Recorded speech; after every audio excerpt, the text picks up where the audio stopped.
शिवसेना उपनेत्या शुभांगीताई पाटील जिल्हाधिकाऱ्यांना निवेदन देताना सांगितले की 18/9/2025 रोजी भाजीपाला बैठकमध्ये जो प्रकार घडण्यात आला, यो अपशब्दांचा वापर करण्यात आला, ह्या गोष्टीवरून हिरामन गवळी व गजूभाऊ अंपळकर यांच्यावर गुन्हा दाखल करण्यात यावा।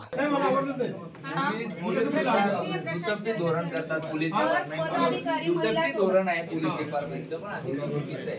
तुम्ही एक उदाहरण बघा, पंकज गोरे आमचे जिल्हाधिकारी यांना निवेदन द्यायला आलेलो होतो, कारण की शासकीय दालनात काल मीटिंग होती आणि तिथे सर्व पक्षी होते, आमदार होते, खासदार होते, SP होते, कलेक्टर होते, आयुक्त होत्या। हे सगळे असताना सुद्धा हिरामन गवळी सारखा व्यक्ती येतो आणि अरेरावीच्या भाषेने, घाणेरड्या भाषेत वर्तन करतो, एकेरी भाषेने म्हणतो की हिच्या दारासमोर लावा, हिच्या दारासमोर लावा।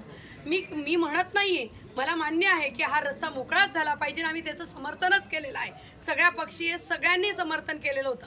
आमचं म्हणणं एवढंच होतं की एक योग्य ठिकाणी जागा द्या, योग्य ठिकाणी भाजी विक्रेता मार्केट करा, एवढंच म्हणणं होतं। ते पण मी बसून बोलत होती, तेवढ्यात हिरामन गवळी सारखा व्यक्ती येतो आणि त्यांचा जिल्हाध्यक्ष एक जोरात येऊन अंगावर धावून, तुम्ही सगळ्यांनी पत्रकार भावांनीच ती बाई दाखवलेली आहे, मीडियासमोर सगळ्यांनी बघितलेलं आहे, सगळ्यांनी चित्रीकरण केलेलं आहे। म्हणजे हा व्यक्ती अंगावर धावून जातो एका शिक्षकाच्या, फक्त एवढंच बोलले की हे तुमचे संस्कार आहेत का, संस्कार आहेत का म्हटल्यावर अंगावर धावून जाणं ही कुठली लोकशाहीला लज्जास्पद घटना काल धुळे शहरात घडलेली आहे। आणि ते पण SP साहेबांनी, कलेक्टर साहेबांनी त्यांच्यावर सुमोटो दाखल झाला पाहिजे होता, त्यांच्यावर गुन्हा स्वतःने दाखल केला पाहिजे होता, तो दाखल केला नाही। तरी आम्ही सगळे शिवसैनिक आणि सगळ्या पक्षाचे लोक तिथे गेलो तरी सुद्धा अदखलपात्र गुन्हा होईल म्हणे, दखल आम्ही घेणार नाही असं जेव्हा सांगण्यात आलं, त्यावेळेला आम्हाला इकडचा आता दरवाजा ठोठावलेला आहे। आमचे पक्षश्रेष्ठी साहेब सुद्धा, उद्धव साहेबांनी, संजय राऊत साहेबांनी पण याची दखल घेतलेली आहे। जर यांच्यावर कारवाई झाली नाही तर आम्हाला सगळेजण, आम्ही बापूजी आहेत,